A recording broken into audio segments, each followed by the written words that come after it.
Hello students, how are you? कैसे हैं आप सब? उम्मीद कर रहे हैं कि आप लोग अपनी पढ़ाई अच्छे से कर रहे होंगे। आज के सेशन में हम लोग स्टार्ट करेंगे वेक्टर अलजेब्रा। इसको वेक्टर अलजेब्रा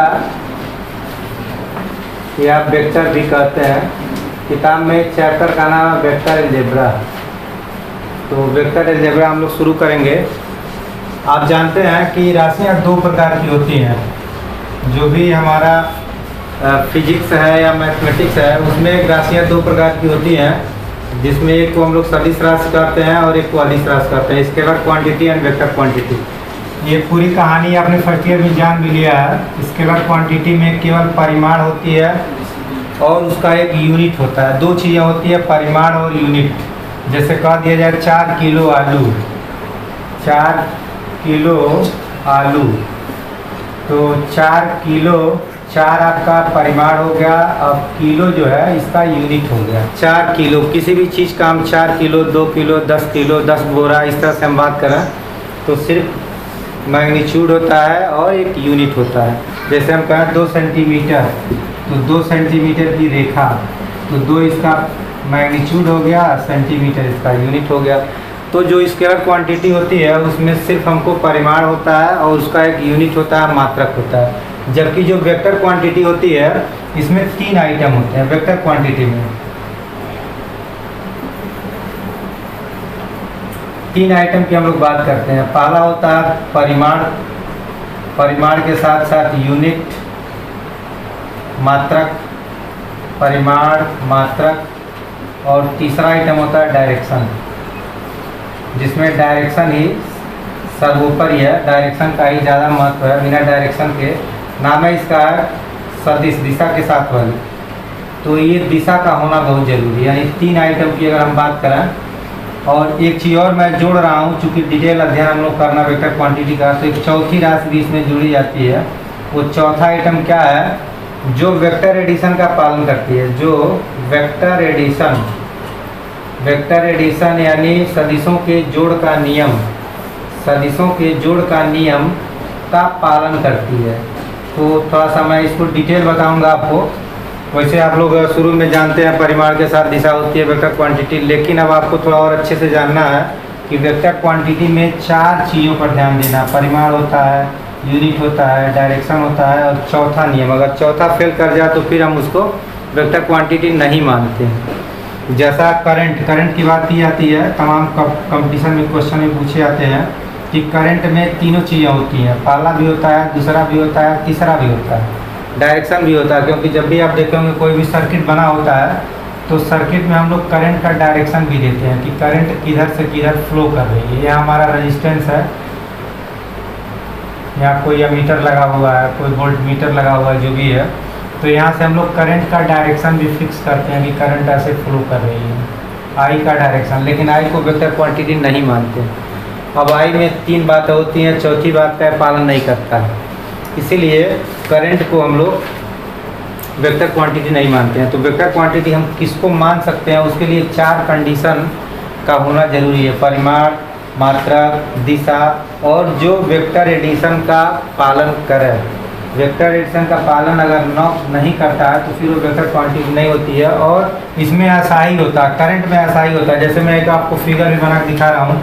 मान लिया जाए कि यहाँ से कोई 4 एम्पियर की करंट आ रही है, तो 4 एम्पियर की करंट ऐसे जा सकती है, फिर ऐसे 2 तारों में प्रवाहित हो गई। कहीं 1 एम्पियर जा रही है, कहीं 3 एम्पियर जा रही है। 4 एम्पियर की अगर एक करंट है, 4 एम्पियर, तो ये 4 एम्पियर, 1 एम्पियर और 3 एम्पियर में यहाँ एक तार, यहाँ तार का 2 हिस्सा बन गया और यहाँ से फ्लो कर रही है किसी रेजिस्टेंस में, जो भी है।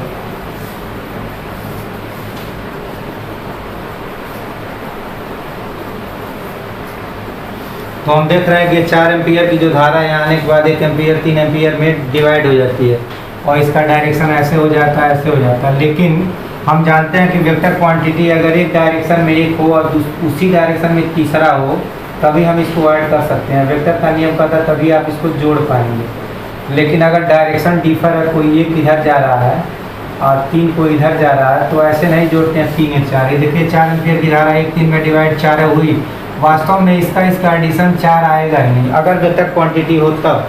जबकि यहाँ 4 गई तो 4 ये भी बता रहा कि ये 1 3 मिलके 4 हो गया।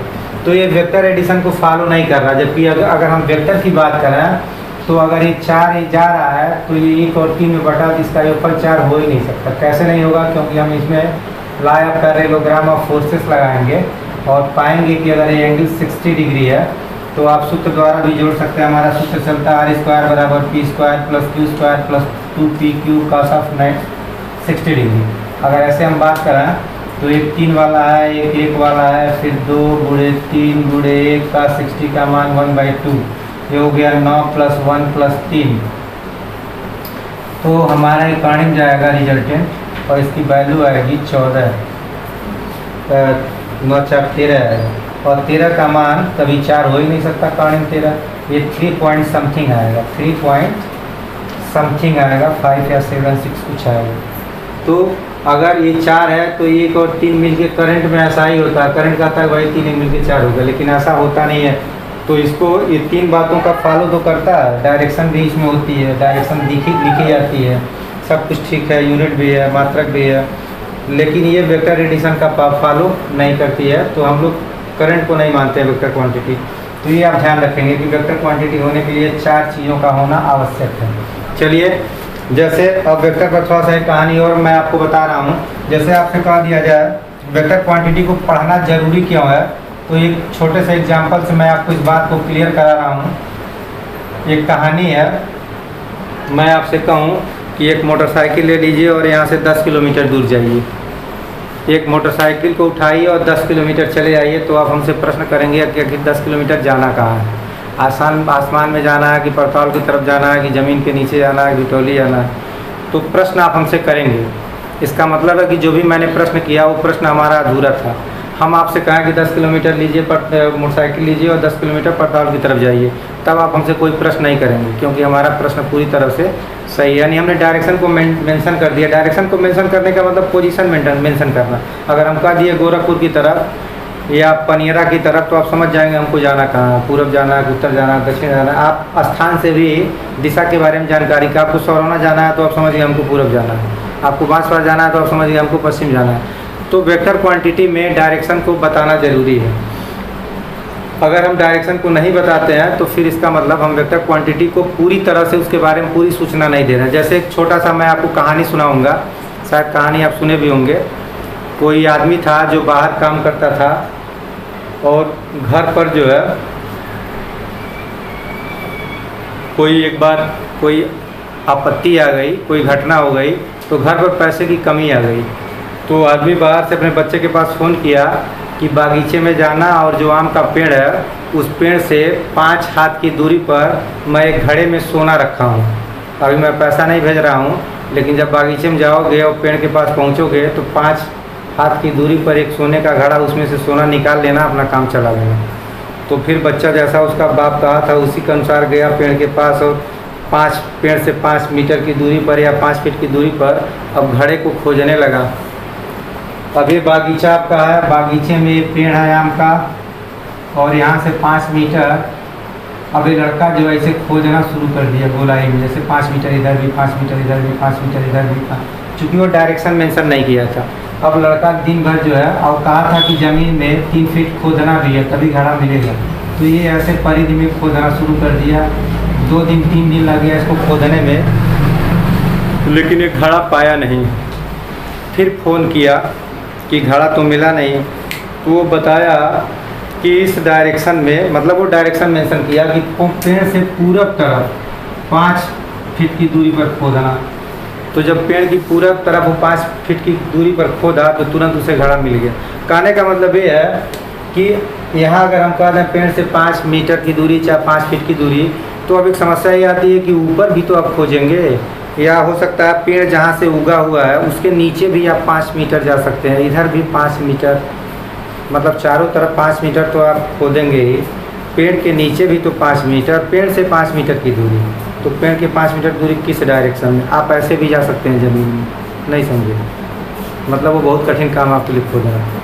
पेड़ यहाँ है तो ऐसे भी 5 मीटर, यहाँ से ऐसे भी 5 मीटर, यहाँ से ऐसे भी 5 मीटर, मतलब हर डायरेक्शन में 5 मीटर। तो एक जो है ग्लोब बन गया 5 मीटर में। और उस ग्लोब में कहाँ तक आप खोजेंगे। ये ऐसे तिरछा भी 5 मीटर हो सकता है। तो जब डायरेक्शन क्लियर होगा तो उस काम को आप आसानी से कर लेंगे। डायरेक्शन क्लियर नहीं है तो आप दिन भर खोदते रहिए, कई दिन खोदेंगे नहीं मिलेगा। तो ये है वेक्टर क्वांटिटी को जानने का तरीका। एक एग्जाम्पल मैं और आपको बताना चाहूँगा कि अगर फाटक को हम लोग खोलते हैं तो कहीं कहीं आप देखे होंगे कुछ ऑफिस वाले स्थान होते हैं, शीशे का फाटक लगा होता है और उस पर लिखा रहता है पुश फुल, 2 बातें लिखी होती है, पुश और PULL। तो ये लिखना क्यों ज़रूरी है, क्या ज़रूरत है पुश और फुल लिखने की? क्योंकि कभी कभी फाटक ढकेलने से खुलता है, तो उसमें जैसा सिस्टम बना होता है, कभी कभी फाटक को बाहर से खींच देंगे तो खुल जाता है। तो जो फोर्स हम लगाते हैं, हैंडल को पकड़ के फोर्स लगाते हैं अपनी तरफ या अंदर की तरफ, तो हमको मेंशन करना होगा कि फोर्स किधर लगाना है, फॉरवर्ड लगाना है कि अपनी तरफ लगाना, बैकवर्ड लगाना।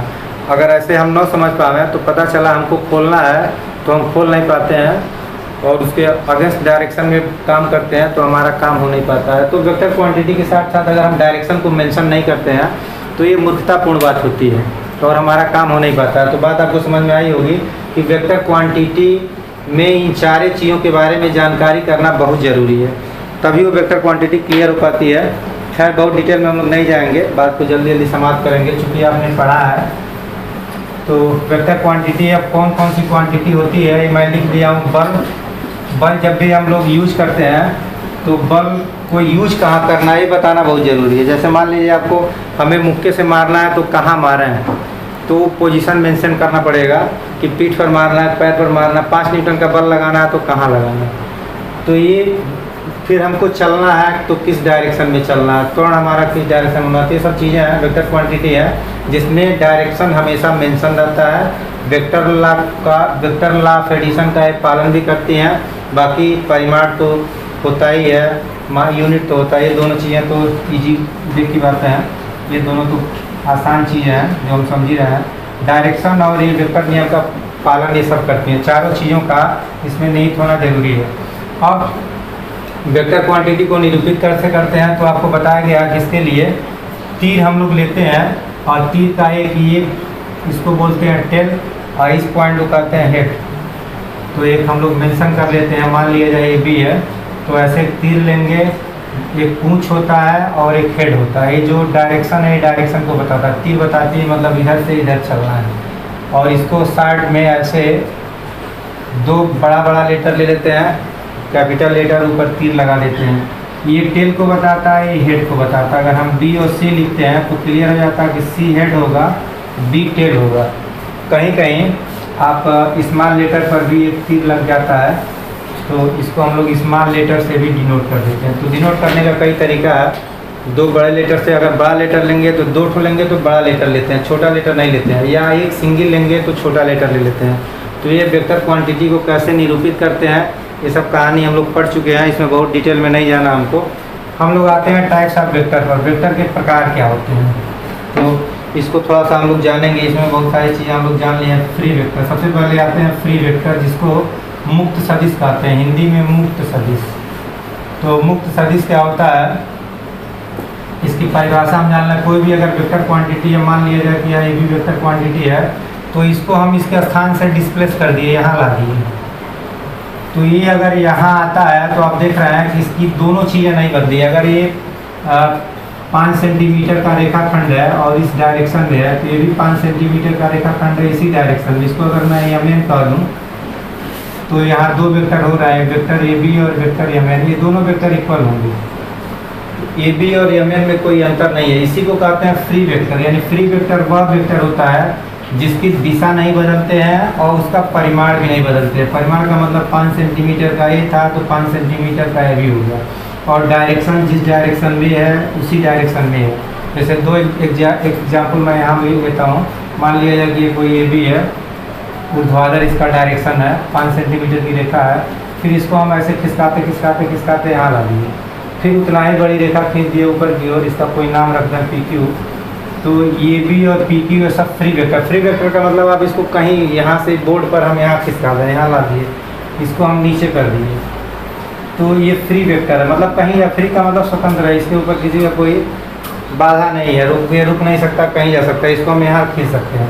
बशर्ते आपको क्या ध्यान देना है, लंबाई में परिवर्तन ना हो, डायरेक्शन में परिवर्तन ना हो। तो फ्री वेक्टर ऐसा वेक्टर होता है जिसका परिमाण नहीं बदलता, उसकी दिशा नहीं बदलती है, जबकि उसका पोजीशन हम बदल सकते हैं, पोजीशन को हम बदल सकते हैं, उसके स्थान को बदल सकते हैं, लेकिन उसका डायरेक्शन और उसका मैग्नीट्यूड चेंज नहीं होगा। तो ये फ्री वेक्टर की परिभाषा हो गई। दूसरा है लोकलाइज्ड वेक्टर, जिसको स्थानीयकृत सदिश बोलते हैं।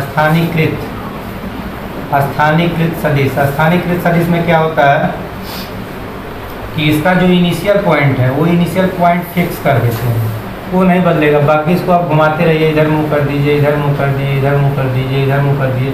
ये सारे सदिश जो भी आप देख रहे हैं ABCD, ये सब लोकलाइज्ड वेक्टर है। लोकलाइज्ड वेक्टर का मतलब कि इसका जो प्रारंभिक पॉइंट है वो फिक्स रहता है, इनिशियल पॉइंट, जिसको आप टेल कह सकते हैं, टेल फिक्स। तो टेल फिक्स होने पर इसको हम लोग कहते हैं हिंदी में स्थानीयकृत सदिश और इंग्लिश में लोकलाइज्ड वेक्टर। तो ये भी बात आपको समझ में आ गई, लोकलाइज्ड वेक्टर। इसमें लिखा है कि ऐसा सदिश जिसका प्रारंभिक बिंदु सदैव स्थिर रहता, वही फिक्स रहता। उसके बाद अगला आइटम है जीरो वेक्टर। तो जीरो वेक्टर को ध्यान दीजिए। जीरो वेक्टर जैसा कि नाम से ही स्पष्ट है, इसके बारे में हम नाम से ही इसकी कहानी बता देंगे कि जीरो वेक्टर में कौन सी क्वालिटी होती है।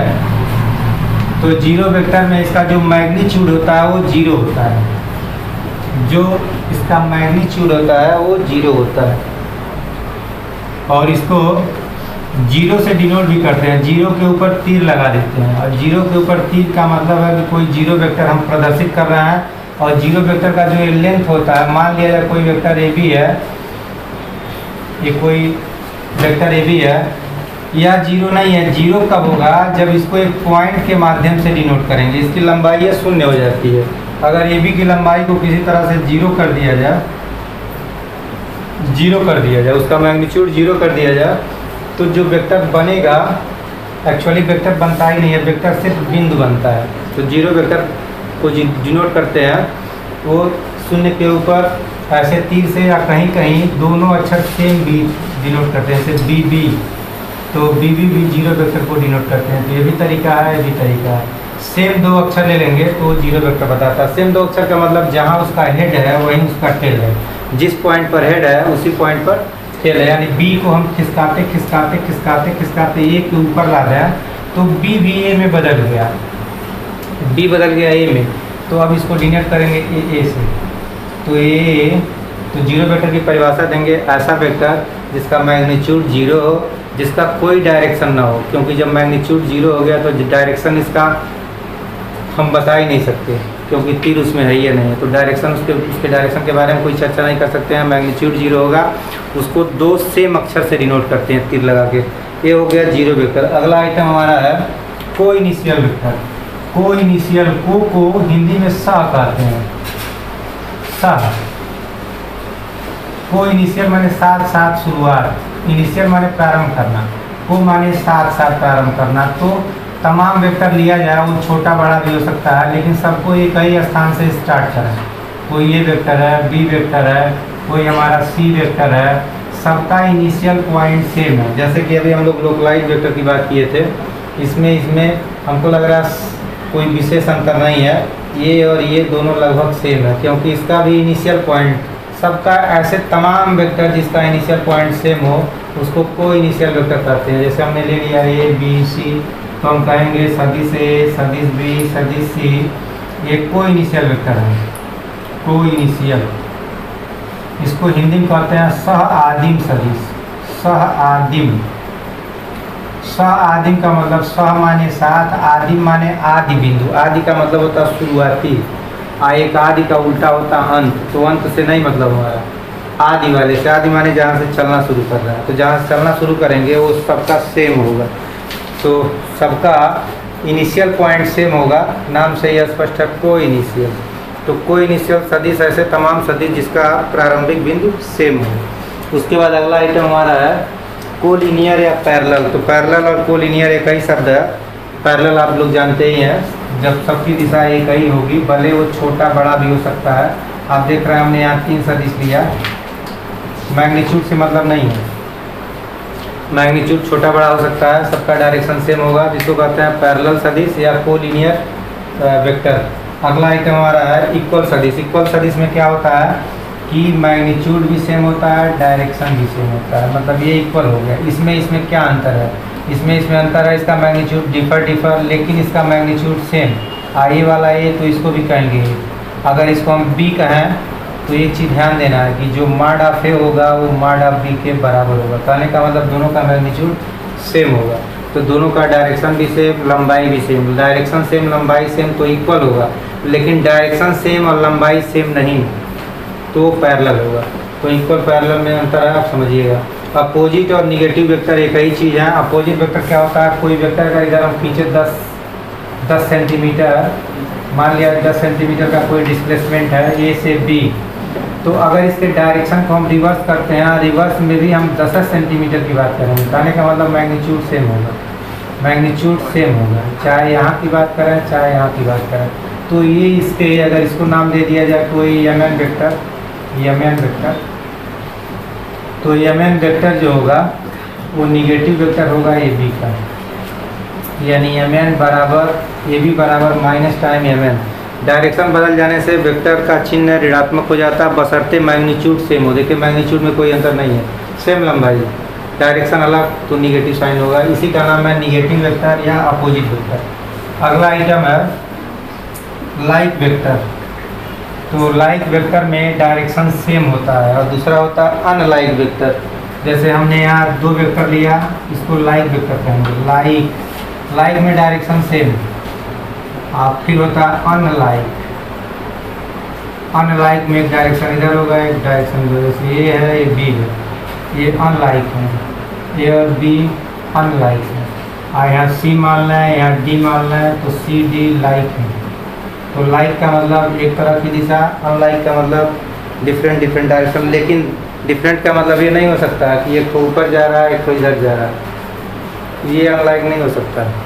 अनलाइक का मतलब एक पूरब दूसरा पश्चिम, एक उत्तर दूसरा दक्षिण, अपोजिट डायरेक्शन। तो अनलाइक, लाइक। उसके बाद अगला आइटम हमारा है यूनिट वेक्टर। तो यूनिट वेक्टर आप लोग जानते ही हैं, एक डिस्प्लेसमेंट वेक्टर होता है, यूनिट वेक्टर और पोजीशन वेक्टर। 3 वेक्टर और हमको डिस्कस करना है। तो सबसे पहले आते हैं यूनिट वेक्टर की। यूनिट वेक्टर का हिंदी में कई नाम है। एकक सदिश, कहीं कहीं लिखा रहेगा एकांक सदिश, कभी कभी लिखा रहेगा इकाई सदिश, कहीं कहीं लिखा रहेगा तत्समक सदिश। तो ध्यान रखिएगा, हिंदी में कई नाम है, इंग्लिश में सिंगल नेम है। तो यूनिट वेक्टर को कई नाम से जानते हैं हिंदी में, अंग्रेजी में कई नाम से जानते हैं। क्या इसमें कहानी होती है? इसका जो लेंथ होता है वो एक मात्रक होता है। एक मात्रक का मतलब ओनली 1 सेंटीमीटर। एक सदिश हम लें और इसका जब मैग्नीट्यूड निकाल है तो सिर्फ एक आ है, ऐसे सदिश को एकांक सदिश कहते हैं। डायरेक्शन से कोई मतलब नहीं, डायरेक्शन किसी भी दिशा में हो सकती है जो उसका डायरेक्शन होगा, लेकिन लेंथ हमेशा 1 यूनिट। कोई फोर्स हम डिनोट करें 1 न्यूटन का, तो 1 न्यूटन का अगर कोई फोर्स हम लगा रहे हैं, एक फोर्स है F1 जिसका मान है 1 न्यूटन, तो this is unit vector. Unit vector में यही ध्यान देना है कि उसका यूनिट 1 होगा। नाम है यूनिट मतलब 1, तो लेंथ 1 होता है। डिनोट करते हैं इसको, एक के ऊपर ऐसे टोपी लगा देते हैं। अब जब एक ऊपर टोपी लगाएंगे, हम ऐसे मार्क लगा देंगे, इसका मान 1 आएगा। तो ये इसका तरीका है, और इसको बनाते हैं, इसको लिखने का ये तरीका है कि पूरे सदिश में उसके मैग्नीट्यूड से डिवाइड कर देते हैं। इस बात को मैं समझा रहा हूँ। जैसे मान लिया जाए कोई फोर्स है, ये 10 न्यूटन का फोर्स है, 10 न्यूटन का फोर्स है जो ए से बी डायरेक्शन में लग रहा है।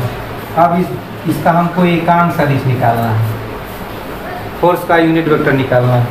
तो हम क्या करेंगे, फोर्स का जो भी सदिश है 10 न्यूटन का ऊपर लिखेंगे, और इसका जो मैग्नीट्यूड होगा, यानी फोर्स का मतलब ये सूत्र बनेगा, सदिश और नीचे भी सदिश करके मैग्नीट्यूड, यही हमारा सूत्र है। तो 10 न्यूटन का फोर्स है ए से बी डायरेक्शन में, किधर से किधर, ए से बी डायरेक्शन। यहाँ एक डायरेक्शन को हम जैसे लिख नहीं रहे हैं, लेकिन ये दिमाग में रखना आपको कि ए से बी की तरफ, जैसा कि चित्र बता रहा है। अब मैग्नीट्यूड इसका यानी कुल लंबाई इसकी 10 है, तो इसमें 10 से डिवाइड करना, तो 10 10 तक क्या आएगा, 1 न्यूटन। अब हमको जो फोर्स मिला यानी एफ कैप की वैल्यू हुई 1 न्यूटन, और किधर से किधर, ए से बी की ओर। तो ए से बी की तरफ अगर 1 न्यूटन की बात करते हैं तो वो हमारा एकांक सदिश होगा। और कहाँ होगा वो, अगर हमको शो करना हो तीर के माध्यम से, तो हम क्या करेंगे, इसको 10 खाना बनाएंगे। 10 खाना, 1 2 3 4 5 6 7 8 9 और 10। 10 खाना हमने बना दिया। 10 खाना बना करके शुरू का 1 खाना, शुरू का जो 1 खाना होगा यह वो एफ कैप को बताएगा।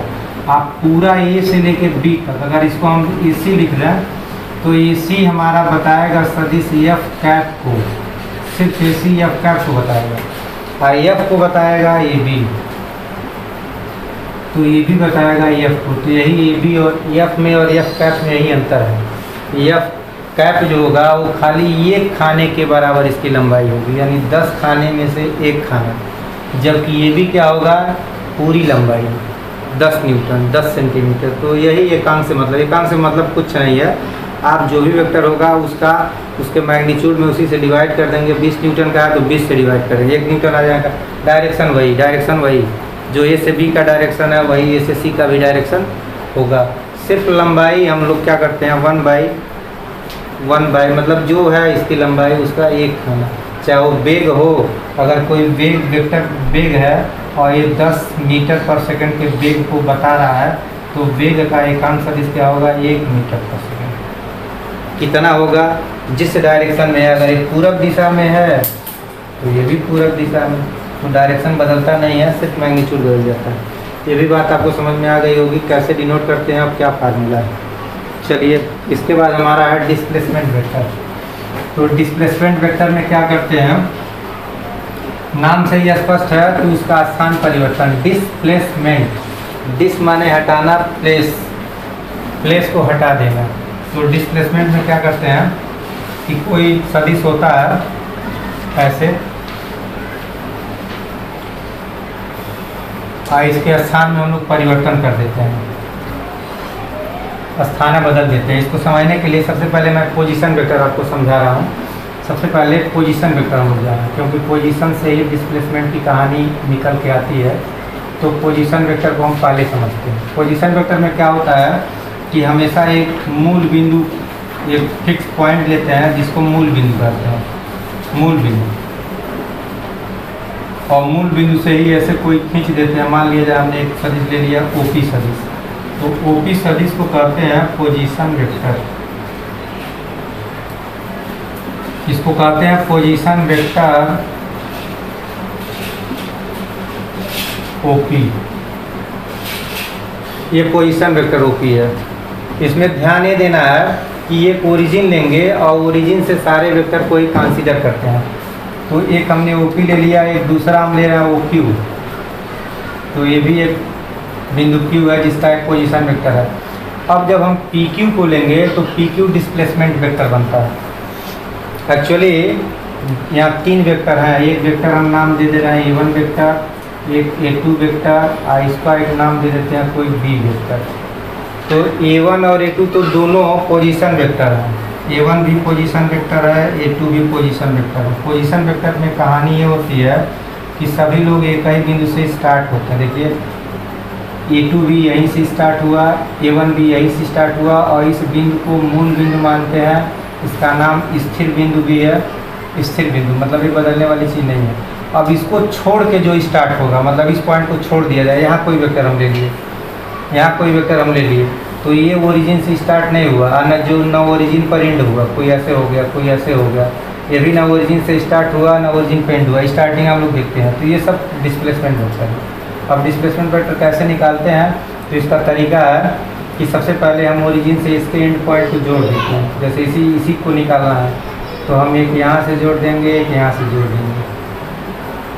अब एक वेक्टर ए मिल गया, एक वेक्टर ए मिल गया। अब इन दोनों की सहायता से इसको हम लोग फाइंड आउट करते हैं फार्मूले द्वारा। तो डिस्प्लेसमेंट वेक्टर में आपको ध्यान देना है कि डिस्प्लेसमेंट वेक्टर का जो इनिशियल पॉइंट होगा वो ओरिजिन छोड़ कर, जिसका इनिशियल पॉइंट ओरिजिन होता है उन सारे को पोजीशन वेक्टर कहते हैं। जैसे एक पॉइंट हम लाए यहाँ से 20 तो सदिश ले लिए, ये सब पोजीशन वेक्टर है, जितना ले रहा है सब पोजीशन वेक्टर है, चाहे जो भी डिस्टेंस हो, जो भी दूरी हो, दूर होगा तो उसका लेंथ लंबा होगा, डायरेक्शन पता हो रहा। और इसको छोड़ करके कहीं से हम कोई वेक्टर लेंगे तो सब डिस्प्लेसमेंट वेक्टर है। तो डिस्प्लेसमेंट वेक्टर भी आपको समझ में आ गया होगा, जिसमें ओरिजिन कॉमन पॉइंट नहीं होता है। और पोजीशन वेक्टर में ओरिजिन को लेके चलते हैं, एक पॉइंट ओरिजिन होगा। तो ये भी काम ख़त्म हो गया। तो हम लोग जान गए वेक्टर कितने प्रकार के होते हैं और उनको कैसे खींचते हैं, परिमाण क्या होती है, दिशा क्या होती है, सब कहानी क्लियर हो गई। उसके बाद हम लोग चलेंगे अपने एक्सरसाइज 10.1 में। तो आइए हम लोग अब स्टार्ट करते हैं एक्सरसाइज 10.1।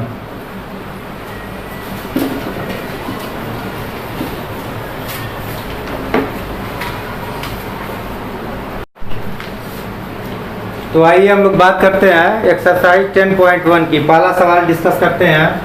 सवाल आपका है दक्षिण से पश्चिम में। जब भी डायरेक्शन की बात हो तो हमेशा हम लोग ये धन का चिन्ह बनाएंगे और ऊपर को उत्तर मानते हैं। ऊपर को उत्तर, ऊ से ऊ समझ जाएंगे हम लोग। ऊपर माने उत्तर और उत्तर का उल्टा दक्षिण होता है, नीचे वाले को दक्षिण।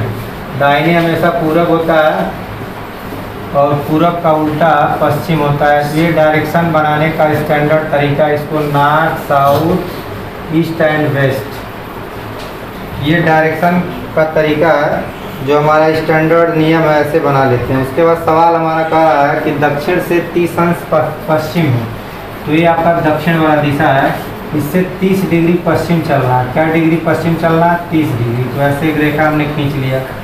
दक्षिण से 30 अंश पश्चिम में 40 किलोमीटर के विस्थापन। अब 40 किलोमीटर का विस्थापन हमें शो करना है। तो यहाँ से चलना शुरू किया और 40 किलोमीटर, मान लिया जाए कि यहाँ आने के बाद 40 किलोमीटर, हम एक खाने को 10 किलोमीटर मान रहे हैं, एक खाना 10 किलोमीटर।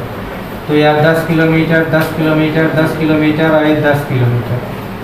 तो एक खाना बराबर, ऐसे हम लोग मानते हैं 10 किलोमीटर। तो 4 हमने खाना इसमें बना दिया है, तो 4 खाना बराबर हो जाएगा 40 किलोमीटर। तो ये 40 किलोमीटर, अब इसको दूरी नहीं कहेंगे, इसको हम विस्थापन कहेंगे। क्यों विस्थापन कहेंगे? क्योंकि डायरेक्शन की बात की गई है। तो विस्थापन हो गया 40 किलोमीटर। कैसे डिनोट करेंगे? इसको एक पॉइंट ओ लिया जाए, इसको एक पॉइंट बी लिया जाए और यहाँ लिख देंगे सदिश ओ बी। सदिश ओ बी हमारा विस्थापन को बता रहा है, जो 40 किलोमीटर का विस्थापन है। चूँकि डायरेक्शन मेंशन हो गया कि हमको दक्षिण से 30 अंश पर ही चलना है, इसलिए इसको हम विस्थापन कहेंगे। अगर डायरेक्शन मेंशन नहीं होता तो फिर इसको हम दूरी कह देते। दूसरा सवाल है दक्षिण से 40 डिग्री पश्चिम में 50 किलोमीटर विस्थापन। वही सवाल है। अब ये 40 डिग्री कर देना है और 5 खाना आप चलेंगे, 50 किलोमीटर का विस्थापन है। तो एक सी ले लिया जाए और कहेंगे जो ओ सी है वो 50 किलोमीटर का विस्थापन है। एक ही चित्र में दोनों काम हो गया। फिर कह रहा उत्तर पश्चिम में 30 किलोमीटर के विस्थापन का आलेखी निरूपण कीजिए। उत्तर पश्चिम, तो उत्तर पश्चिम हमारा ये डायरेक्शन होगा। जब उत्तर पश्चिम कहता है तो बीचों बीच में चलते हैं। और कितना किलोमीटर चलना? 30 किलोमीटर। तो ये खाने को 10 किलोमीटर मानना है। तो एक पॉइंट हमारा लास्ट पॉइंट डी हो गया। जो ओडी डिस्प्लेसमेंट होगा वो 30 किलोमीटर का विस्थापन उत्तर पश्चिम दिशा में है। तो ये पहला सवाल हमारा समाप्त हो गया। दूसरा सवाल कह रहा है निम्नलिखित मापों को अदिश और सदिश के रूप में श्रेणीबद्ध कीजिए। तो कौन सा अदिश है, कौन सा सदिश है, आप खूब अच्छे से जानते हैं, मैं बता भी रहा हूँ। दूसरा में लिखा 5 सेकंड, सेकंड अदिश राशि होती है। फिर तीसरा लिखा 1000 घन सेंटीमीटर, ये भी आपका अदिश राशि है, चूँकि वॉल्यूम है तो वॉल्यूम अदिश राशि होता है। चौथा 10 न्यूटन है, ये वेक्टर क्वांटिटी है, सदिश राशि है। पाँचवा 30 किलोमीटर प्रति घंटा चाल है, इसलिए इसको अदिश राशि कहेंगे। छठवां है 10 ग्राम प्रति घन सेंटीमीटर, ये आपका घनत्व है, इसलिए अदिश राशि है। सातवां है 20 मीटर पर सेकंड उत्तर की ओर, ये वेग है और उत्तर डायरेक्शन मेंशन कर दिया, इसलिए वेक्टर क्वांटिटी है। आठवां सवाल है निम्नलिखित आकृति में निम्न सदिशों को पहचानिए। तो आपको बताना है संरेख सदिश। संरेख का मतलब जो एक ही रेखा में होंगे। तो चित्र मैं बना दे रहा हूँ, देखिए इसको चित्र के माध्यम से समझा जाए। चित्र ऐसे बनाया हुआ है।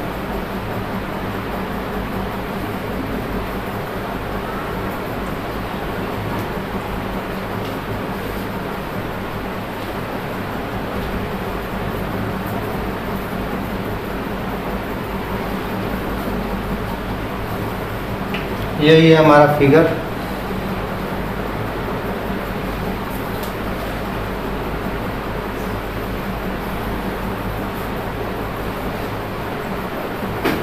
देखिए, हमको बताना है 8 का ए में है संरेख। इसमें कौन कौन से सदिश संरेख हैं। संरेख का मतलब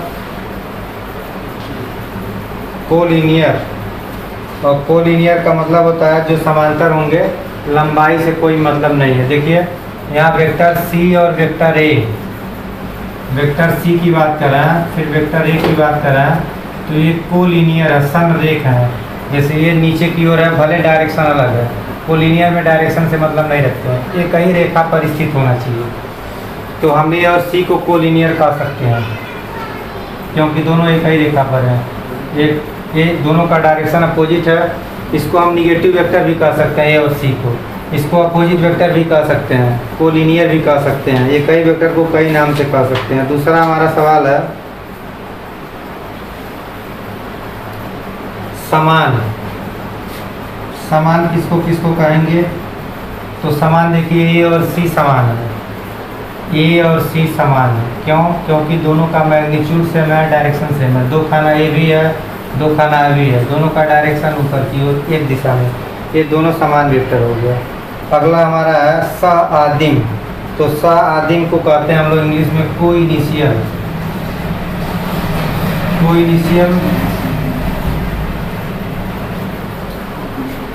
मतलब जिसका इनिशियल पॉइंट एक ही होगा। तो देखिए सदिश बी की अगर बात करें, डायरेक्शन के हिसाब से यहाँ तीर ऐसे लगाया है, ध्यान दीजिएगा तीर पर, यहाँ तीर ऐसे लगा है और यहाँ तीर ऊपर ऐसे है। तो सआदि में 3 सदिश आप देखा यहाँ से निकल रहा है, एक ये वाला, एक ये वाला, एक ये वाला।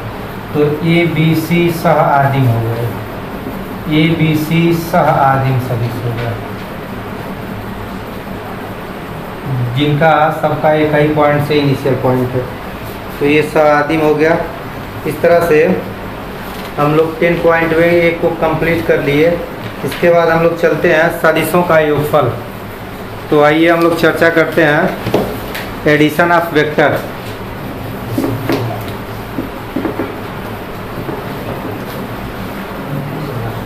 एडिशन ऑफ वेक्टर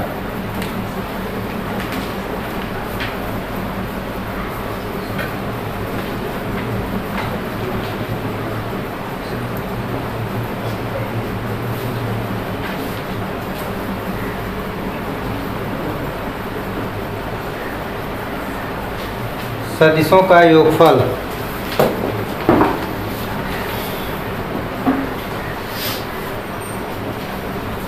तो इसके लिए जब भी सदिशों को जोड़ना होता है तो एक फिगर के माध्यम से पहले मैं आपको बता रहा हूँ। सदिशों को जोड़ने की एक्चुअली 2 विधियाँ हैं। एक विधि होता है हम लोग डायरेक्ट फार्मूला यूज कर लेते हैं, और 2 विधि ना करें बल्कि इसकी 3 विधियाँ हैं। पहला विधि होता है समांतर चतुर्भुज का नियम। समांतर चतुर्भुज का नियम, इसको कहते हैं law of parallelogram of vector addition. इसको इंग्लिश में बोलते हैं law of parallelogram of vector addition.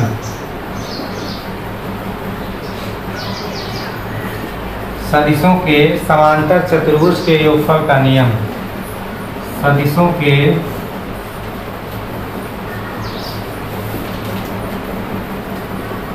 समांतर चतुर्भुज के योगफल का नियम। पहला नियम। दूसरा नियम हमारा होता है त्रिभुज नियम। इसको बोलते हैं law of triangle of vector addition. Law of triangle of vector addition.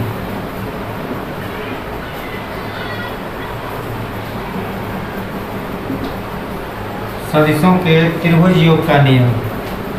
सदिशों के त्रिभुज योग का नियम।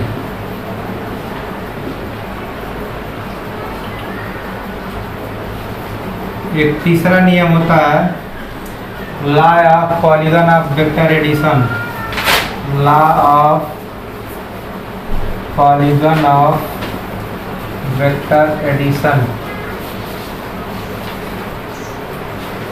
सदिशों के बहुभुज योग का नियम।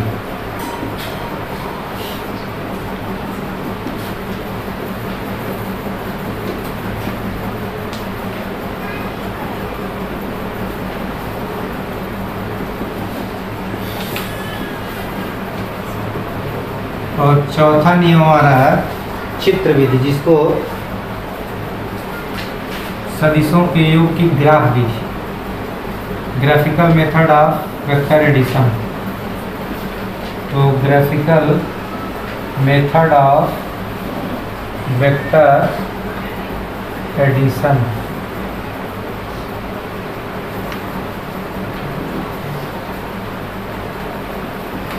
सदिशों को ग्राफ विधि द्वारा जोड़ना। सदिशों के योगफल की ग्राफ विधि, योगफल की चित्र विधि, ग्राफ विधि। ग्राफ माने चित्र होता है, चित्र के माध्यम से भी हम लोग जोड़ लेते हैं। ये सब कहानी आपको फर्स्ट ईयर में डिस्कस भी की गई है। मैं इसको एक बार और रिवाइज करा देता हूँ, क्योंकि बहुत सारे लोग कंफ्यूज होते हैं।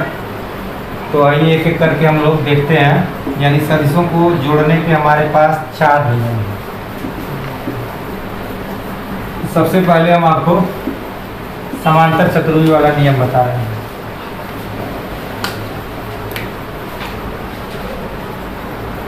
लॉ ऑफ पैरेललोग्राम ऑफ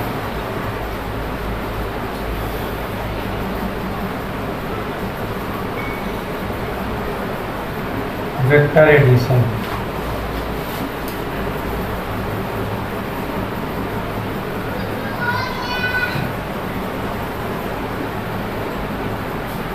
इसमें क्या होता है कि जब भी दो सदिशों को जोड़ना होता है, मान लिया जाए कि एक सदिश हमारा ए है, कोई दूसरा सदिश बी है, दोनों को हमको ऐड करना है, यानी हमको रिजल्टेंट निकालना है ए प्लस बी का। हमको ए और बी को जोड़ना है। तो हम लोग क्या करते हैं, एक समांतर चतुर्भुज बनाते हैं।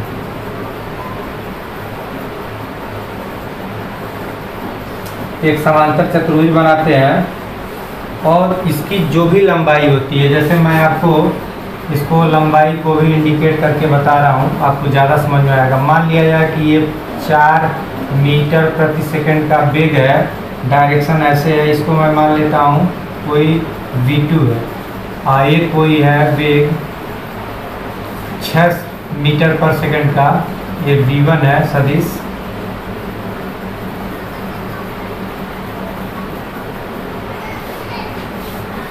तो आप देख रहे हैं कि चित्र में 2 वेलोसिटी है, एक 6 मीटर पर सेकंड की वेलोसिटी है, एक 4 मीटर पर सेकंड की वेलोसिटी है। इसको हमें ऐड करना है। तो हम लोग क्या करते हैं कि समांतर चतुर्भुज का एक शीर्ष कोई ले लेते हैं, कोई एक शीर्ष ले लेंगे और इस पर 4 सेंटीमीटर अपने मात्रक के हिसाब से 4 सेंटीमीटर का इस पर ऐसे एक कट लगा देंगे 4 सेंटीमीटर का। इसको एक नाम दे दिया जाए, ए मान लिया जाए, इसको कुछ मान लिया जाए बी। तो बी हमारा एक पॉइंट हो गया। ये जो है v2 को बता रहा है, लेकिन सबसे पहले मैं v1 को लिख रहा हूँ। इसको v1 मान लिया जाए, इसको v1 मान लिया जाए, इसको v2 मान लिया जाए। तो v1 हमारा हो गया ये वाला, ये बी। अब इसको यहीं से अब ये 6 सेंटीमीटर, ये जो 6 सेंटीमीटर मतलब 6 का कट लगाएंगे। और साथ ही साथ आपको ध्यान देना है कि इसमें क्या एंगल है, तो इसको हम लोग एंगल को दिखा भी देते हैं, एंगल को नोट भी करना पड़ता है। जो भी एंगल होता है उसी एंगल के हिसाब से हम एंगल बनाते हैं और एंगल बना करके उसी में 6 सेंटीमीटर काटेंगे। ये कोई जरूरी नहीं समांतर चतुर्भुज बनाना, पहले हम लोग ऐसे बना लेते हैं, मतलब पहले इन दोनों को बनाएंगे एंगल के हिसाब से। उसके बाद इसके पैरेलल यहाँ से रेखा खींच देते हैं, इसके पैरेलल यहाँ से खींचेंगे और इसके पैरेलल यहाँ से खींचेंगे तो ऑटोमेटिकली आपको एक पैरेललोग्राम बन जाता है। एक पैरेललोग्राम बन जाएगा और यहाँ से खींचेंगे जहाँ इसका एंड पॉइंट है, ध्यान देना है, किनारे से नहीं, यहाँ से। तो ऐसे पैरेललोग्राम बनता है और पैरेललोग्राम का ये जो डायगोनल होता है, डायगोनल, ये हमारे रिजल्टेंट को शो करता है। यानी ये अगर बी हो तो यही बी जो है b1 प्लस b2 को शो करता है, इसी को हम लोग रिजल्टेंट बोलते हैं। तो जो रिजल्टेंट आएगा b1 b2 का वो b बताएगा जो इसका डायगोनल होता है। इसका नियम है, पहले मैं नियम लिख देता हूँ। यदि दो सदिशों को, नियम आप लिखते चलाएंगे, दो सदिशों को परिमाण तथा दिशा में समांतर चतुर्भुज की दो संलग्न भुजाओं द्वारा निरूपित किया जाए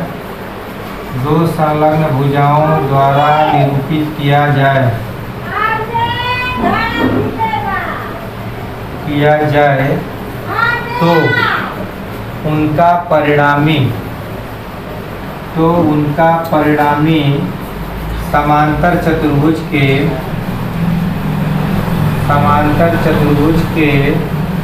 उस विकर्ण द्वारा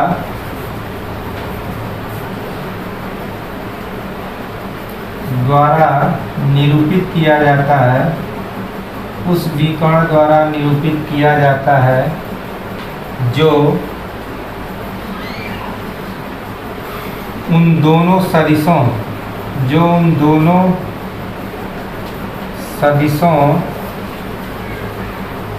के प्रतिच्छेद बिंदु से होकर जाती है।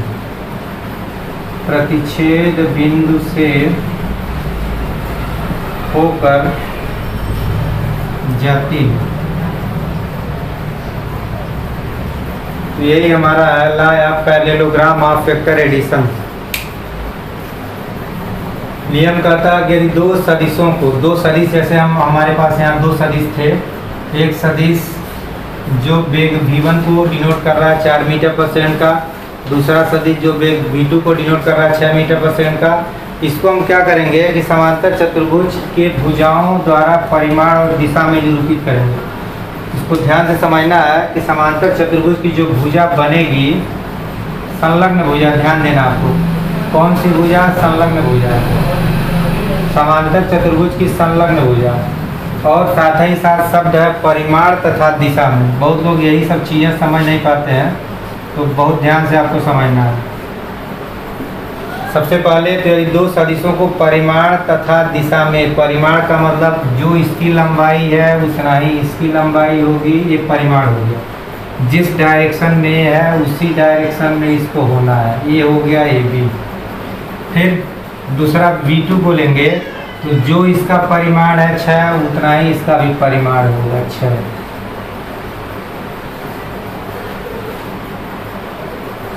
और जो इसका इन दोनों के बीच जो डायरेक्शन होगा, थोड़ा सा ये ज़्यादा एंगल बन रहा है इन दोनों के बीच में, एंगल लगभग 80 डिग्री बन रहा है, तो इसको हम लोग थोड़ा ऐसे मानने लगे कि 80 डिग्री का एंगल बनेगा कि नहीं। ये v2 हम ऐसे मान ले रहे हैं 6 मीटर पर सेकंड।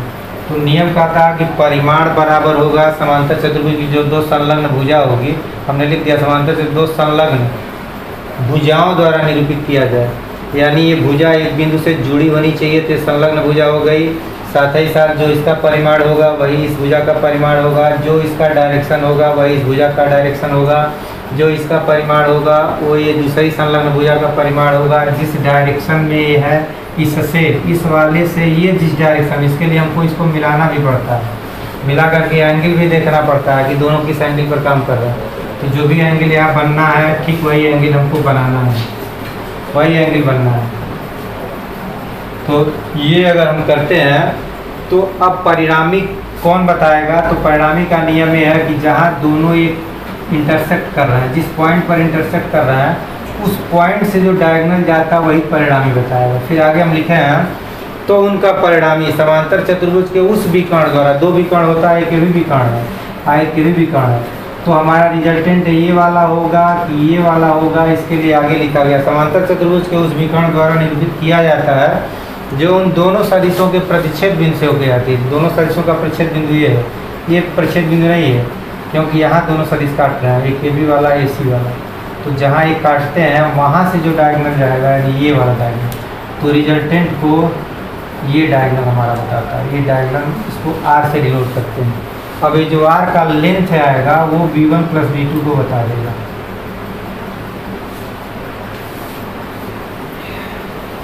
तो आर की लंबाई ही b1 प्लस b2 की लंबाई होगी।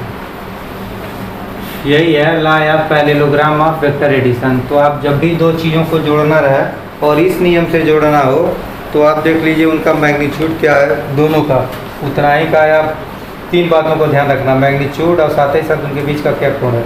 अगर ये तीनों चीज़ मेंटेन करेंगे, मेंटेन करने के बाद फिर आप विकर्ण को मिला दीजिए, विकर्ण ही इसका एडिशन हुआ। तो विकर्ण ही दोनों वेक्टर के एडिशन की बात को करता है।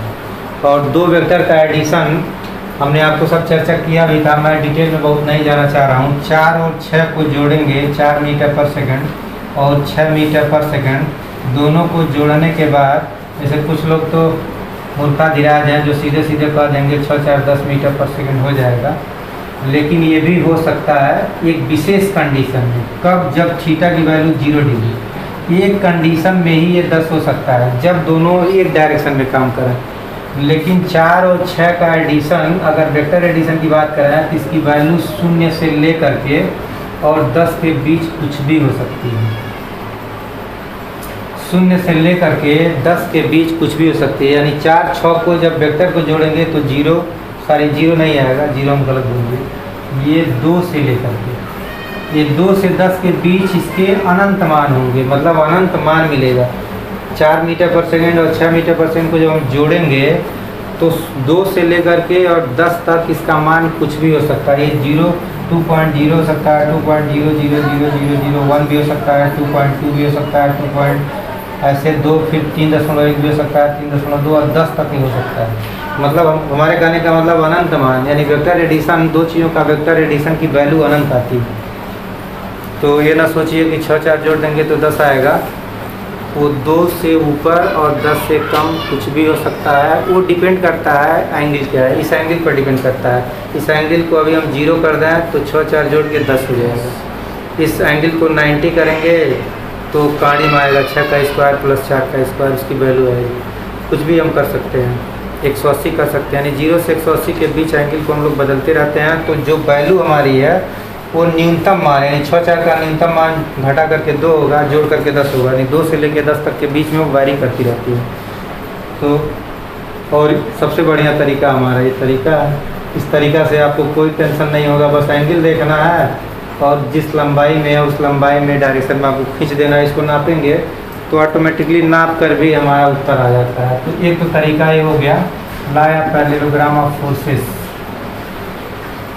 फोर्सेस भी कह सकते हैं, वेक्टर भी कह सकते हैं, क्योंकि जो भी वेक्टर क्वांटिटी है सबके लिए लागू होता है। अब दूसरा तरीका देखिए, दूसरा तरीका है त्रिभुज से कैसे इसको जोड़ते हैं। अभी हमने बताया कि ये v1 4 मीटर पर सेकंड वेग है, v2 कोई हमारा 6 मीटर पर सेकंड वेग है, इसको हमको ट्रायंगल से जोड़ना है।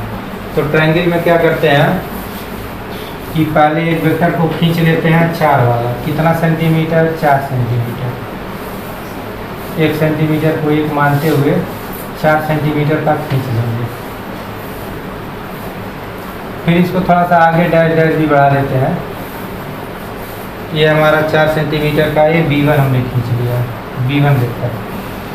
अब v2 को 6 खींचना है, तो हम देख लेते हैं कि यहाँ एंगल क्या बन रहा है। जो भी एंगल बन रहा है 60 70 जो भी है वो हम लोग यहाँ एंगल बनाते हैं। इसको थोड़ा आगे हम बढ़ा देंगे, यहाँ से 60 डिग्री बना के यहाँ खींच देंगे और इस पर 6 दूरी ही लेना है।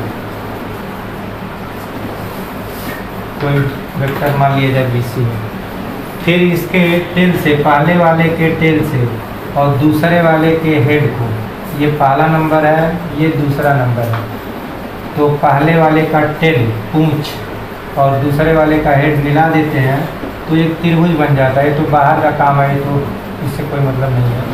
तो त्रिभुज का ये जो भुजा AC होगा, AC हमारे AB और BC के योगफल को डिनोट करता है।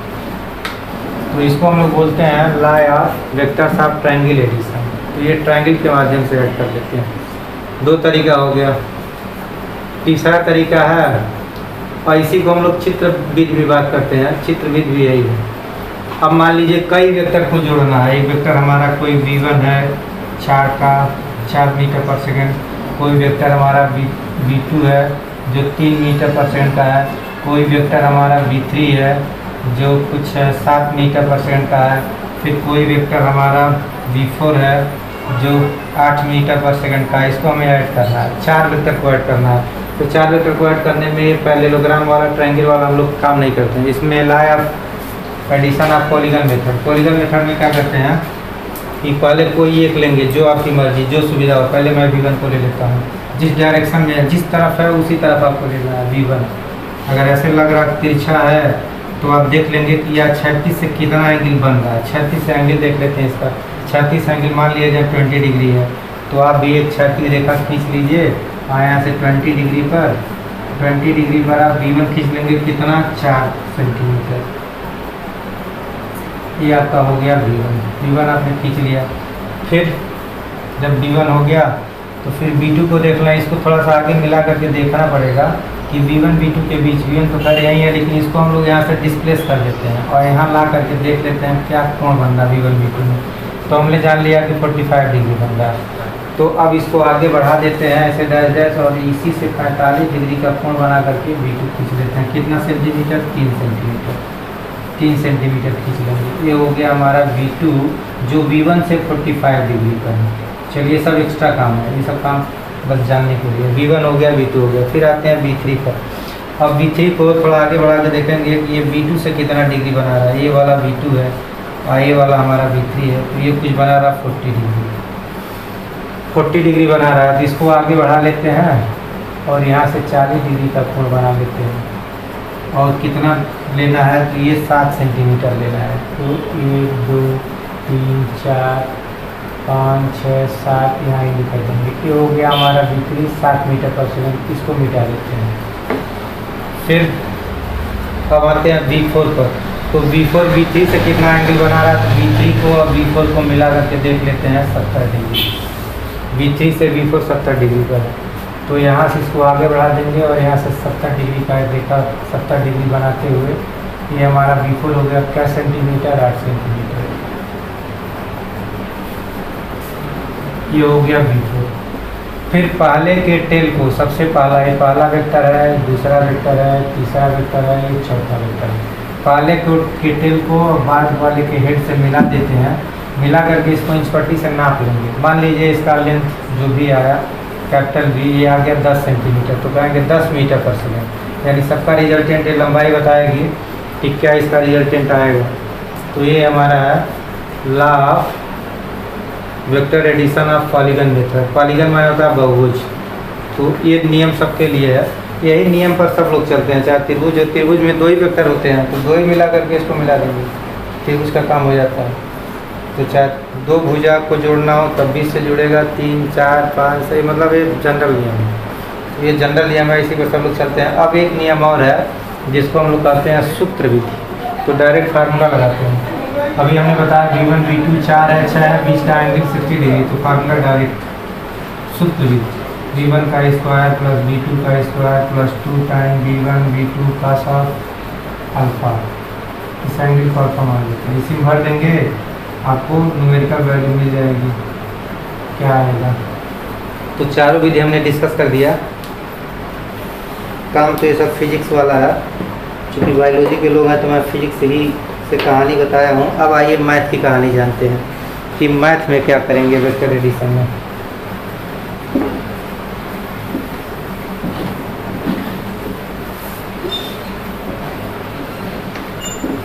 साथ ही साथ घटाने की भी क्रिया भी हम लोग जानना। जोड़ने की क्रिया जान गया, तो घटाने की क्रिया क्या होती है, वेक्टर को घटाते कैसे हैं।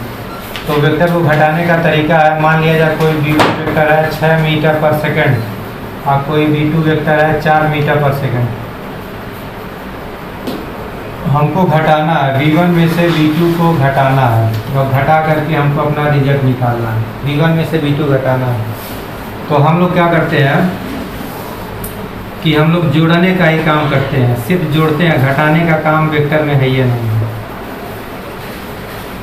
सिर्फ करते क्या है कि जिस वेक्टर को घटाना होता है उसका डायरेक्शन रिवर्स कर देते हैं, डायरेक्शन रिवर्स करके और जोड़ लेते हैं। तो ये प्लस माइनस मिलकर माइनस होगा, ये रिजल्ट तो निगेटिव मिलेगा। तो नियम हमारा ये कहता है कि अगर दो वेक्टर V1 को या V2 को या घटाना है तो आप क्या करिए, पहले को खींचिए परिमाण और दिशा में। मान लिया जाए कि ये क्षैतिज है, 6 सेंटीमीटर की रेखा हम खींच दिए, 1 2 3 4 5 6 सेंटीमीटर की रेखा हो गई V1, 6 मीटर पर सेकेंड। अब ये दोनों के बीच का एंगल जो है 30 डिग्री है और डायरेक्शन ऊपर की होगी। तो हम क्या करते हैं, यहाँ 30 डिग्री इसके डायरेक्शन को हम रिवर्स करते हैं, क्योंकि ये V2 है, हमको चाहिए -V2। तो V2 अगर ऐसे है तो -V2 इसका डायरेक्शन ऐसे हो जाएगा, मतलब इसके अपोजिट डायरेक्शन है। अपोजिट जितना है, अगर 4 सेंटीमीटर रेखा है तो यहाँ से 4 नीचे आ जाएगी और ये जो वेक्टर होगा नीचे वाला ये -V2 होगा, क्योंकि वेक्टर में यही कहानी है। किसी वेक्टर को निगेटिव बनाने का मतलब परिमाण वही रहेगा, दिशा उलट जाएगा। तो परिमाण 4 इसका है तो 4 इसका भी होगा, दिशा बदल गई, जस्ट रिवर्स। तो अब क्या करेंगे, इसके हेड से, चूँकि हम जोड़ने का काम करने जा रहे हैं, दो वेक्टर को जोड़ने का नियम है कि पहले वेक्टर को खींच लेते हैं। अब इसके हेड से कितना डिग्री बनाएंगे, 150 डिग्री बनाएंगे। कैसे जाएंगे 150 डिग्री, क्योंकि ये पूरी लाइन है 180 डिग्री, तो ये ऊपर 30 था तो अब 150 बनेगा। तो यहाँ से इस लाइन से 150 अंश कोण बना करके एक रेखा खींचेंगे 6 सेंटीमीटर का, 4 सेंटीमीटर का, और यहाँ इसका एंड पॉइंट हो गया, ये एंगल 150। अब वही कहानी है कि पहला ये वेक्टर है, दूसरा ये वेक्टर है, तो पहले के टेल से दूसरे के हेड को मिला देते हैं। तो ये जो लंबाई जो भी आएगी वही इसका निगेटिव आएगा, यानी V1 - V2 आपको V बता देगा। इसकी लंबाई नापेंगे तो आपको पता चल जाएगा मान कितना आएगा। ये तो रहा चित्र के माध्यम से आपको बताए। मान लीजिए इसको हमको डायरेक्ट फार्मूले से निकालना है, तो हम लोग कुछ नहीं करते हैं, वही formula V1² + V2² + 2V1 V2 cos alpha. तो हम क्या करते हैं कि या तो अगर इस अल्फ़ा को लेंगे तो यहाँ निगेटिव लगा देंगे, अगर इस एंगल को लेना है तो यहाँ निगेटिव लगा लीजिए, या अगर आप चाह रहे हैं इस एंगल को लें तो यहाँ पॉजिटिव करके यहाँ 180 - अल्फ़ा लिख देते हैं, तो ऑटोमेटिक ये निगेटिव हो जाता है। तो हम लोग सुविधा के लिए हम इसको उल्टा करने की बात नहीं करते हैं। ऐसे कहेगा V1 में से V2 घटाइए तो हम इसी एंगल को ले लेंगे 30 को, क्योंकि 30 सब दिख रहा है, 30 ले लेंगे और घटाने की क्रिया में यहाँ माइनस कर दिया जाता है। तो जब जोड़ना हो तो यहाँ प्लस कर दीजिए, घटाना हो तो वहाँ सबसे बढ़िया, क्यों सबसे बढ़िया ये तरीका है। दो वेक्टर हैं, बीच का एंगल 30 डिग्री है, घटाना है, फार्मूला लगा देंगे, बीच में हो जाएगा, इसकी वैल्यू यहाँ हो जाएगी माइनस। तो ये हो गया जोड़ने और घटाने की क्रिया चित्र के माध्यम से, सूत्र के माध्यम से। अब इसके बाद जो रियल सूत्र है उसको ध्यान दीजिए। आपको एक ही फार्मूला याद करना है, सिर्फ एक फार्मूला जो मैं बोर्ड पर लिख रहा हूँ इसी को दिमाग में रखना है, इसी फार्मूले को याद करना है। एक वेक्टर AB है, दूसरा वेक्टर BC है, इसको हमको ऐड करना है। तो ऐसे ही पहले के टेल को दूसरे के हेड से मिला देते हैं। ये पहले का टेल है, पहले का हेड है, ये दूसरे का टेल होगा, दूसरे का हेड यहाँ होगा। तो पहले वेक्टर के टेल को दूसरे वेक्टर के हेड से मिला देते हैं, तो ये मिलता हमारा AC रिजल्टेंट, जो AB धन BC के बराबर होगा, AB धन BC के बराबर होगा। और चित्र बनाने का मतलब ये हुआ कि सब ठीक ठाक है, कोई दिक्कत नहीं है। चित्र बता रहा है कि इसका डायरेक्शन क्या है, मैग्नीट्यूड क्या, क्योंकि चित्र में सारी बातें स्पष्ट होती हैं। अगर मैं एक चित्र बनाऊँ ऐसे, एक दूसरा चित्र ऐसे बना दूँ, तो चित्र देख करके आप सब बात बता देंगे। क्या क्या बताएंगे? आप कहेंगे ये वाला त्रिभुज छोटा है, ये वाला त्रिभुज बड़ा है। कैसे आपने कह दिया? सब आपके आँख के सामने दिख रहा है। इसकी लंबाई लंबी लंबी होगी भुजा, इसकी भुजा इसकी तुलना में छोटी दिख रही है। तो अगर मैं ऐसे खींचा हूँ, इसका मतलब इसकी लंबाई आप देख रहे हैं आँख से, इसकी लंबाई आप देख रहे हैं, इसकी दिशा देख रहे हैं, यानी ये वेक्टर क्वांटिटी के बारे में पूरी जानकारी आपको मिल रही है केवल देखने से। किस दिशा में है? तो हम कहेंगे पूर्व से पश्चिम दिशा में है। इसको पूछा जाए किस दिशा में है, तो आप कहेंगे 36 से 45 46 डिग्री पर है। फिर इसका क्या डायरेक्शन है, तो आप कहेंगे ए बी से 15-20 डिग्री पर है। सब कुछ दिख रहा है। क्या लंबाई है, तो कहेंगे ए सी की लंबाई ए बी से भी बड़ा है, बी सी से भी बड़ा है। सब कुछ दिख रहा है। तो ऐसे हम लोग फिगर को देख लेते हैं और यही सूत्र यूज करते हैं। हमारा सूत्र है ए सी बराबर ए बी धन बी सी। क्या तरीका याद करने का? ये दोनों वैल्यू सेम होगी, पहले का अंतिम, दूसरे का पहला। अगर सेम हो तो यही हमारे एडिशन का फार्मूला। अगर हमको फार्मूला ज़बरदस्ती कहीं बनाना हो, ए पी हमको फार्मूला बनाना है, तो हम ए लिख देते हैं, पी लिख देते हैं, और यहाँ कोई चीज़ जो मन करता है वो भर देते हैं, तीर लगा देते हैं। तो कहेंगे इसका फार्मूला ये सही है। आपका मन किया नहीं भाई यहाँ सी लिख दें, तो यहाँ भी सी लिख दीजिए, ये भी फार्मूला सही है। तो ऐसे हम लोग फार्मूला बनाते रहते हैं। पी क्यू है तो हम फार्मूला क्या बनाएंगे? पी क्यू, यहाँ ये लिखेंगे तो हमारा मन करेगा यहाँ भी ये लिखेंगे, जोड़ देंगे। तो ये हमारे एडिशन का फार्मूला है। कोई फार्मूला हम लोग बना लेते हैं, इन दोनों वैल्यू को सेम कर देते हैं, फर्स्ट और लास्ट रिजल्ट आता है, फर्स्ट और लास्ट। जो इसका पहला जो इसका अंतिम है, फर्स्ट और लास्ट, यही हमारा रिजल्ट है। तो बीच वाली चीज़ें आप कुछ भी हो सकती हैं, सेम होना चाहिए। ये एडिशन का फार्मूला। आइए एक सवाल देखते हैं, ज़्यादा डिस्कस नहीं, बहुत डिस्कस हो गया। दूसरी प्रश्नावली,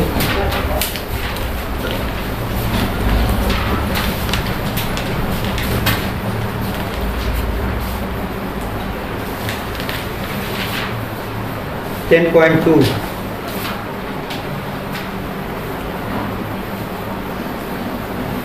पॉइंट टू में कुछ सवालों को देखा जाए।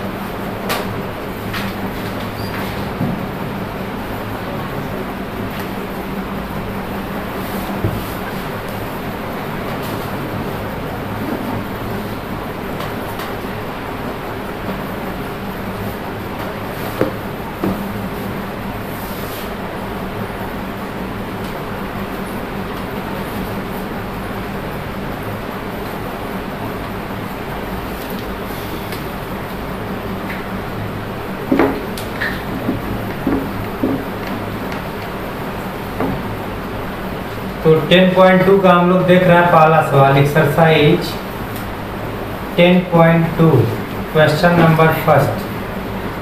2-4 सवाल की प्रैक्टिस हम लोग करते हैं। सवाल कर रहा त्रिभुज एबीसी की भुजाओं बीसी सी ए बी के मध्य बिंदु, बीसी सी ए बी। तो हमने त्रिभुज एबीसी बना लिया। फिर बीसी सी ए बी के मध्य बिंदु डी ई एफ है, दिया हुआ सवाल में। त्रिभुज एबीसी की भुजाओं बीसी सी ए बी, पहले बीसी की चर्चा है, पहले बीसी की चर्चा है, फिर सी ए की चर्चा है, फिर ए बी की चर्चा है। इसकी भुजाओं के मध्य बिंदु डी लिखा है, ई लिखा है, एफ लिखा है। हमको प्रूफ करना है, सिद्ध करना है, सिद्ध करना है A D plus B plus C F is equal to 0। ये 0 हमें प्रूफ करना है। तो आइए देखते हैं कैसे सिद्ध होगा। A D B C F, तो थोड़ा सा ए डी पर विचार किया जाए। ए डी ये होगा, बी ये होगा और सी एफ ये होगा। A D B C F, चलिए तो मैं A D B C F को ही लेकर के कहानी शुरू करता हूँ। हमारा लेफ्ट हैंड साइड है A D B C F. चलिए ए डी को क्या लिख दिया जाए? ए डी को मैं लिख दे रहा हूँ, अभी मैं आपको बताया हूँ कहानी ए डी। तो ए डी यहाँ जो भी जोड़ना है जोड़ लेंगे। हम यहीं पर हम इधर चल रहा है, इस त्रिभुज में काम कर रहे हैं। जो त्रिभुज में कलर कर रहा हूँ इसी में ए डी की वैल्यू निकाल रहा हूँ। तो ये सी कॉमन पॉइंट है, ए और डी के अलावा एक सी पॉइंट है। मैं सी यहाँ लिख देता हूँ। तो ए डी को लिख दूंगा ए सी प्लस सी डी, कोई दिक्कत नहीं है, ए सी प्लस सी डी। अब आइए हम बी की बात कर रहे हैं, तो बी का काम हम इस त्रिभुज से कर सकते हैं, हम इस त्रिभुज से भी कर सकते हैं बी का काम, क्योंकि बी हमारा ए है।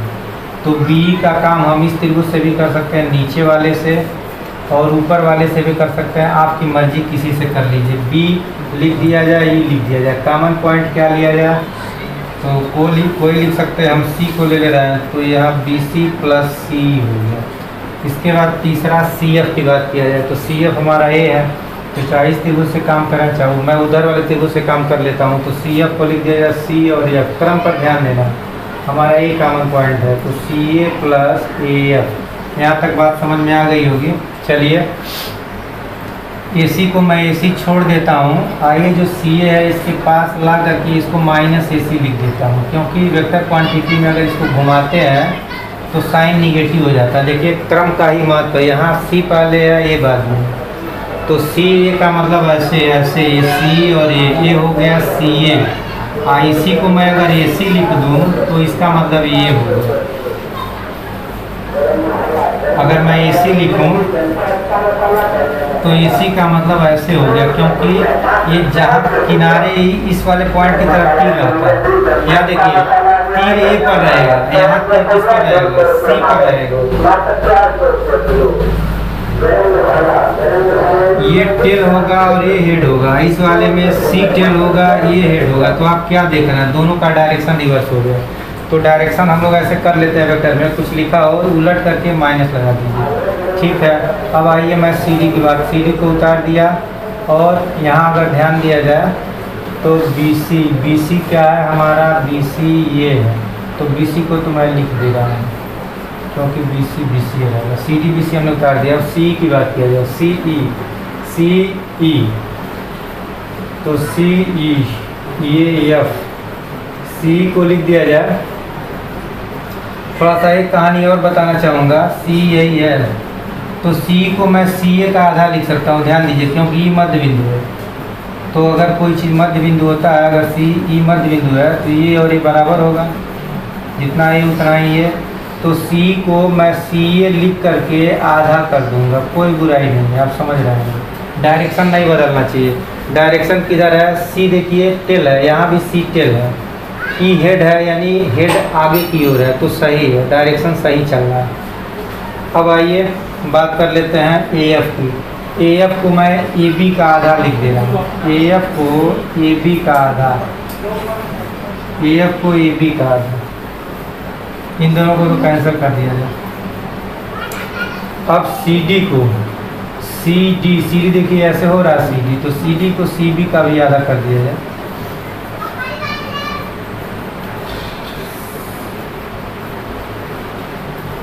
सी डी को सी बी का आधा, सी डी को सी बी का आधा, ये दोनों कैंसिल हो गया। इसको हमने C B A B C, चलिए बी सी को मैं यहीं छोड़ देता हूँ, बी सी ए का आधा, ए बी का आधा,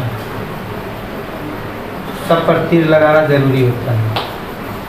अब इसको एक काम किया जाए कि यहाँ जो सी बी है इसको मैं बी सी लिख रहा हूँ, बी सी, तो जब बी सी लिखूँगा तो निगेटिव हो जाएगा, समझ गए होंगे आप लोग, क्योंकि जब भी घुमाएंगे तो निगेटिव करना है, कहीं घुमाइए निगेटिव करिए।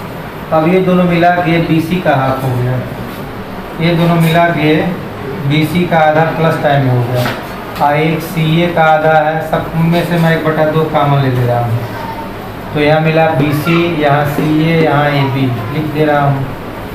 अब फिर वही नियम देखिए, इन दोनों पर एडिशन ला लगा दिया जाए, तो एडिशन ला क्या कहता है, ये दोनों सेम होना चाहिए। अगर ये दोनों सेम है तो इसका पहला पहले, इसका अंतिम अंतिम, इन दोनों को मिला के ये लिख दिया गया। आइए साहब भैया, इन दोनों में आप रिलेशन समझ रहे हैं, क्या रिलेशन है, उल्टे का रिलेशन है। अब इसको माइनस टाइम ए बी लिख देंगे, बी ए को माइनस टाइम ए बी लिख देंगे, और प्लस टाइम ए बी है, तो ये 0 हो गया, 1/2 इंटू 0, तो इस तरह से 0 हो गया। तो इसको आप लोग कर सकते हैं, यानी इसको भुजा में ट्रांसफ़र कर देना, त्रिभुज की भुजा में हम ट्रांसफ़र करेंगे, समझ में आ गया होगा। केवल आगे इसको बढ़ा देना चित्र के माध्यम से। दूसरा सवाल देखते हैं, 2-3 सवाल हम बताएंगे तो आपको तरीका समझ में आ जाएगा कैसे प्रोसीड करना है। चलिए दूसरा सवाल देखते हैं। दूसरा सवाल हमारा है DEF त्रिभुज ABC के भुजाओं के मध्य बिंदु। वही सेम सवाल है। त्रिभुज ABC है और त्रिभुज ABC के भुजाओं के मध्य बिंदु वही DF है। ये D है, ये E है और ये F है। तो कह रहा को कोई बिंदु है, को कोई बिंदु है, पता नहीं है कहाँ है, कहीं होगा, मान लिया जाए यहाँ है। तो या वो एक बिंदु है। कह रहा कि OA plus OB plus OC बराबर होगा OD plus OE plus OF। ये हमको सिद्ध करना है। तो मिला दिया जाए, वो से सबको मिलाना पड़ेगा। आप समझ भी रहे होंगे क्योंकि बिना मिलाए तो आएगा नहीं। तो मैं वो से सबको मिला दिया। मिलाने से सब ट्रायंगल कई तो बन गया। तो ट्रायंगल का मदद हम लोग लेंगे। चलिए आइए OA पर आते हैं। लेफ्ट हैंड साइड को मैं ले रहा हूँ, लेफ्ट हैंड साइड। तो लेफ्ट हैंड साइड हमारा OA plus OB plus OC, OA OB OC। OA को क्या लिख दिया जाए, ध्यान दीजिए। OA किस त्रिभुज में है, A वाले में अथवा A वाले में। तो मैं बाएं को ही ले लेता हूँ। तो OA को क्या लिख दिया जाए, OA में F हमारा वो वाला पॉइंट होगा, उभयनिष्ठ पॉइंट। तो मैं लिख देता हूँ OF प्लस FA हो सकता है क्योंकि F सेम हो गया। तो OA को लिखा जा सकता है। अब आइए OB को क्या लिख दिया जाए। OB को यहाँ से काम कर ले रहा है, OB छोड़ दें तो D हमारा नेक्स्ट पॉइंट है, उभयनिष्ठ पॉइंट। तो O के साथ D लिख देंगे, फिर D के साथ B लिख देंगे। तो ये हो गया। फिर OC के लिए इस त्रिभुज का काम कर ले रहा है, कोई त्रिभुज ले लिया जाए। OC के अलावा E पॉइंट है तो OEC, OEC ये हो गया। अब इसको हमको जो चीज़ें लानी है उनको तो ठीक है। OD लाना है तो OD मिल गया, OE लाना है OE मिल गया, OF लाना है OF मिल गया, सब ठीक ठाक मिल गया। बाकी तीन तो जो अनावश्यक चीज़ें हैं उनको गायब किया गया। तो देखिए FA को मैं बाकी तो मैं लिख दे रहा हूँ। जो चीज़ लाना है उसको तो किनारे करेंगे, उसको टच नहीं करेंगे, उसको केवल लिखते रहेंगे। तो तीन चीज़ों को लिखते रहेंगे। बाकी ये फालतू चीज़ है FA। FA को मैं लिखूंगा डायरेक्शन, देखिए F से एक ही ओर है, डायरेक्शन F से एक ही ओर है। तो हम लिखेंगे BA बटा दो, हम लिखेंगे AB बटा दो, नहीं BA बटा दो, क्योंकि डायरेक्शन नहीं बदलना चाहिए। ये बाद में है तो हमारे में भी ये बाद में होगा। अच्छा DB, तो DB डायरेक्शन D से B की ओर, तो मैं लिखूंगा CB बटा दो, तो मैं लिखूंगा CB बटा दो DB को। अब बचा EC यानी E से C की ओर, तो मैं A से C की ओर आधा करूँगा, AC बटा दो। तो ये वाले तो ठीक है, OD plus OE plus OF, यहाँ 1/2 कॉमन लेंगे तो इसको एक साथ लिया जाए। क्यों ऐसा मैं सोच रहा हूँ, क्योंकि इसका दूसरा इसका पहला, इसका दूसरा इसका पहला, तो ये BC बनेगा। दो तो मैं कॉमन ले लिया। CB साहब हैं तो BC और CB साहब मिलके BB साहब हो जाएंगे। क्या बन जाएंगे, BB। अब BB हो गया जीरो वेक्टर। BB कौन सा वेक्टर, जीरो वेक्टर। कैसे जान गए zero vector, initial point final point same है। जब दोनों एक अक्षर से डिनोट होते हैं तो जीरो वेक्टर होता है। जीरो वेक्टर का मैग्नीट्यूड होता है जीरो, तो जीरो हो जाएगा। यही चीज़ हमको मिलेगी, ये प्रूफ हो गया। तो आज के सेशन में हम लोग वेक्टर अलजेब्रा को यहीं समाप्त करते हैं। हम लोग 10.1 और 10.2 के कुछ क्वेश्चंस को डिस्कस किए हैं। फिर हम लोग नेक्स्ट सेशन में सवालों को हल करेंगे। तब तक के लिए बहुत बहुत धन्यवाद।